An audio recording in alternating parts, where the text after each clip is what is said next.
Big boss హౌస్‌లో 3 వారాలు కూడా కాకుండానే అప్పుడే గేట్స్ ఓపెన్ చేసి కంటెస్టెంట్స్‌ని వెళ్ళిపోమంటూ వార్నింగ్ ఇచ్చారు. అయితే తను గేట్స్ ఓపెన్ చేయడానికి మరో ఇంటెన్షన్ కూడా పెట్టుకుంటూ కనిపించారు. అదే వైల్డ్ కార్డ్. ఇప్పటికే హౌస్‌లో 12 మంది కంటెస్టెంట్స్ ఉండగా మిగతా హౌస్‌మేట్స్ అందరిని రంగంలోకి దింపేస్తూ ఉన్నారు.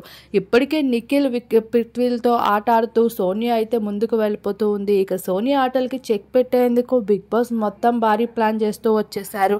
ఇక టాప్ కమెడియన్స్‌లో ఒకరైన అవినాష్, అలానే హరితేజతో పాటు ఇప్పుడు తేజస్విని, కావ్య ఇలా అందమైన ముద్దుగుమ్మలే కాదు తెలివైన అమ్మాయిలు కూడా హౌస్ లోపలికి రప్పిస్తున్నారు. అయితే సోనియా ఆటలు ఇక సాగే అవకాశం ఏమాత్రం లేదు. నిఖిల్ ఇప్పుడు సోనియా చుట్టూ తిరుగుతూ ఆఖరికి సంపాదించిన గుడ్లనే కాదు తన తిండిని కూడా త్యాగం చేసేస్తూ వచ్చేస్తున్న నిఖిల్కి భారీ షాక్ తగలనుంది బయట ఏమేం జరుగుతున్నాయి అనే విషయాలపై. అయితే ఇప్పటికే తేజస్విని హౌస్ లోపలికి రప్పించేందుకు బిగ్ బాస్ చాలా ప్రయత్నించారు. కానీ గతంలో అమర్దీప్కి జరిగిన సంఘటనని మర్చిపోలేకపోయిన తేజస్విని ఈసారి రీ ఎంట్రీ ఇవ్వడానికి కాస్త ఒడిదుడుకులు ఎదుర్కొంది.